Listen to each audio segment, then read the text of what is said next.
Saudações a todos que nos ouvem. Vamos orar. Deus nosso Pai, ampare nossa fraca vontade e possibilite que possamos, dentro de nossa pequenez, colaborar na obra do bem. Inspire nossas ideias e que nossas palavras possam refletir os conceitos trazidos por seu Filho, nosso irmão maior, Jesus Cristo. Que assim seja.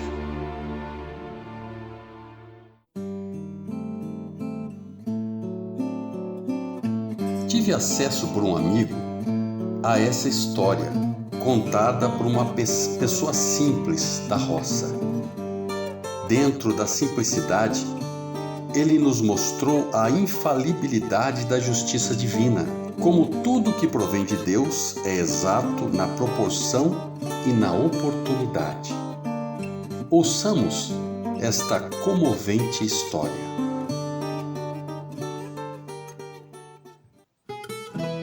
Vou contar uma história simples, como é do gosto da gente do interior.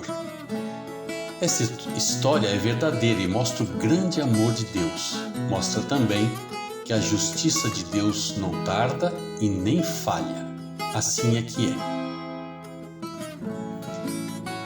Estava em casa com os meus filhinhos e a mulher, mais a mãe que de cama restava afaisando.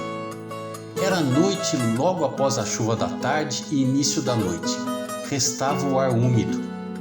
Dentro de casa, era nós a prosear para passar o tempo e chegar a hora de dormir. Era quase na hora de apagar as lamparinas, quando nós ouvimos uma batida na porta de leve, com uma assombração, e parecia que estava descendo. De susto, a mulher pegou o menor de 6 e foi lá para dentro. Os outros 2 filhos, o de 10 e o de 14, se levantou desconfiado. Quem havera de chegar no sítio logo após aquela chuvarada?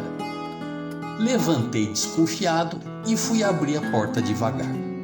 Havia alguém no pé da porta, cocorada, toda encharcada. Ela estava esfarrapada, os vestidos tudo manchado, não sabia se de barro ou de sangue. Carregava um pacote do mesmo pano da saia que apertava com fervor. Quando viu que eu atendi, soltou o corpo e deixou no chão como se escorregasse. Logo peguei da mão dela aquele pacote que era um neném. Passei por fio que logo levou o bebê para dentro e os meninos e a mulher foi cuidar. E eu fui ver o que ocorria na porta de casa. A moça, de cabelo de milho, cabelo fino e bem tratado, sentia as forças fartar. Peguei ela nos braços e ela me olhou, os olhos cheios de dor. E depois abriu o olhar como a me suplicar cuidado. E nos olhos arregalados de súplica e pavor, perdeu as forças de tudo e nos meus braços morreu. Suspirou para sempre. Gritei para o mais velho para me ajudar a suportar o fardo. Envolvi o defuntinho num lençol e carreguei, cheio de pesar, lá para o fundo da casa, lá para o fundo do quintal. Aproveitei a umidade da terra e rapidinho cavei a cova da tarde, bem do lado do meu santo pai. Depois do trabalho triste, voltei para dentro e fui saber do que se tratava. Era uma menininha, nascida faz pouco, moreninha de tudo, com os cabelos bem lisinhos. Essa florzinha ganhou todos os corações, e desse ainda mais. Eu, que tinha 3 moleques, fiquei feliz de ter uma menininha, mas não sabia o que acontecia. Logo de manhã, fui pro arraial assuntar tudo sobre a defuntinha. Por onde passava, perguntava sobre uma moça que rondava pelas bandas. Ninguém me respondia e até desconversava. Depois de vintém de prosa e nada alcançava, desanimado, voltei para a calçada e sentei. Um garoto de rua se aproximou e falou se queria saber sobre a louquinha prenha. Devia ser alguma coisa e perguntei o que ele sabia. Me disse que havia ouvido do pai, quando falava no bar, que um tarde coronel da cidade tinha uma filha só, uma flor de formosura, menina loira de olho azul, muito bonita e prendada. Na fazenda, todo mundo comentava a belezura daquela prenda. Mas havia naquelas bandas um certo capitão do mato, que, como não havia mais escravo, vivia aqui e ali. Pois que o capitão do mato, a menina fez mal, e prenha deixou ela sozinha. Pegando o cavalo, sumiu, como era de seu costume.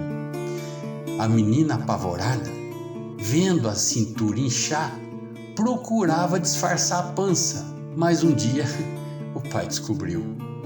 Cheio de raiva e amargor, a pontapé e pescoção, jogou a menina na rua com a própria roupa do corpo. Diz que tentou buscar pousada nas casas da região, mas todo mundo sabia quem era ela e quem era o pai. Sabia que o coronel não ia perdoar quem colhesse aquela que lhe desgraçara o lar. Então, alimento lhe dava, de acordo com precisão, mas pousada lhe negava. E a menina, que antes era madame, sofria demais dormindo nos caminhos, nas pedras de perto do rio, e caminhou até aqui. Eu não sei se o senhor sabe de alguma coisa, mas faz para mais de uma semana ouvir uns gritos para lá da beira do rio. Um grito tão angustiado que gelou as armas da moça. E os mais corajosos foram ter no rio naquela madrugada. Mas só viram era muito sangue. Dentro do rio, alguns panos. Na pedra, qualquer coisa que parecia um pedaço de carne. Buscaram por toda a região aquela louquinha que passara na vila. Adivinharam que ela tinha tido um filho e pensaram que, para poder descansar, ela fizera o bebê se afogar. Mas não se viram mais nada, nem sinal ou pegada havia. E depois da chuva que passou, ninguém mais viu nada. E olhando para os lados, um tanto desconfiado, voltou a falar. E eu hoje vi, ninguém me contou, lá pro lado do estradão, bem no pé da encruzilhada, pouco antes da chuvarada de ontem, umas marcas de sangue em pingo. Para mim, seu moço, é a louquinha que tá sangrando. Perguntei ainda se sabia onde a tal ia e disse que não sabia. O estradão era no caminho do sítio e eu adivinhei o ocorrido. Teve o neném e se arrastou até não mais poder. Conseguiu entregar a filhinha e só assim expirou. Aquele olho azul aberto olhando para mim, cheio de súplica e dor, eu ainda sou capaz de a lembrar. Sumi por alguns dias para uma história montar. No arraiar, falei que uma sobrinha paria e, como doente, sobreviver não conseguiu. Aí eu trouxe a menininha, que é para a mulher criar. E assim, aceitava a minha flor de formosura sem nada questionar. E a minha moreninha de olho azul do céu foi crescendo e crescendo. No começo, miudinha, mas de tanto amor que nós dava, ela cresceu e sorriu. Minha santa mãe enterrei no lado do pai, lá no quintal. Quando minha flor já tinha 6, toda bonitinha, quando levei à vila, as pessoas começaram a assuntar. Perguntaram sobre seus olhos azul e as maneiras fidalga, pois falava baixinho, bem educada e na ponta do pé andava.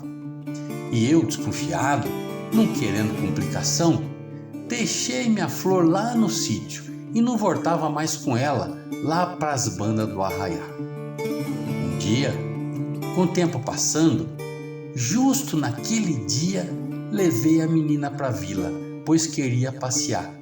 E quando queria, sabia pedir com uma doçura tal que não podia recusar.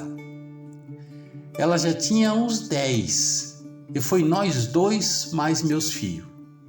A mãe deles já se fora morar com o Pai do Céu e o cemitériozinho lá em casa já era formado por 4 cruzinhas. Quando chegamos na vila, todos olhavam para nós e mostravam um homem bem vestido que conversava e perguntava. Quando o coronel, já mais velho, olhou para minha flor, uma vertigem sentiu, as forças lhe fartou.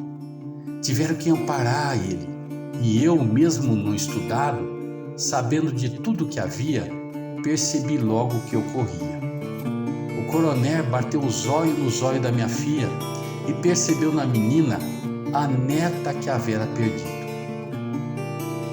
Peguei a mão do homem e o levei para o meu sítio. Mostrei a ele a cruz que fiz para sua filhinha. Ele arriou no lugar e muito tempo ficou. Depois, ele voltou para casa e contou do seu arrependimento. Para não mais se alongar, o coronel me levou para a fazenda. Eu, meus filhos e nossa moreninha, a flor de formosura. Chegou rápido o tabelião e passou tudo para a filha, sua netinha, filha da filha querida.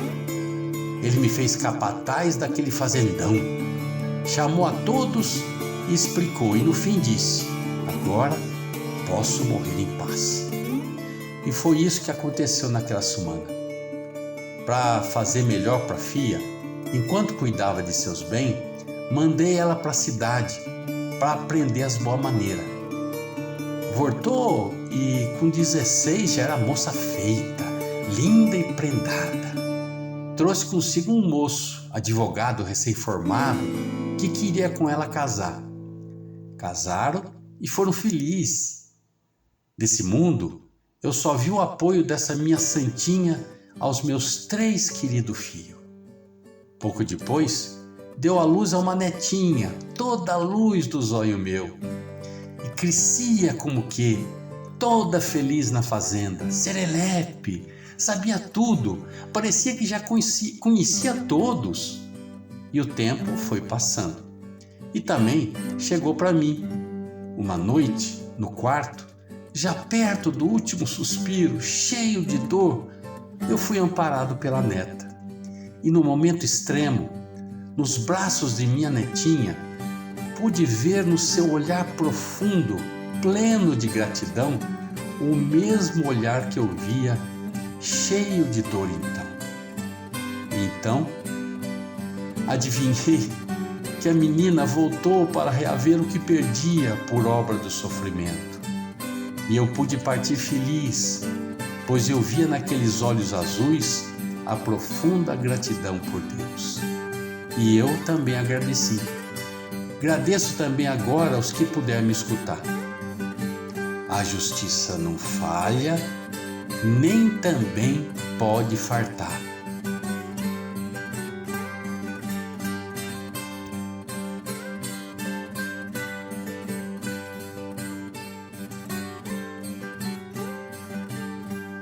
Como pudemos perceber, ouvindo esta comovente história, a justiça de Deus não tarda, tampouco pode falhar. Que Deus nos abençoe a todos.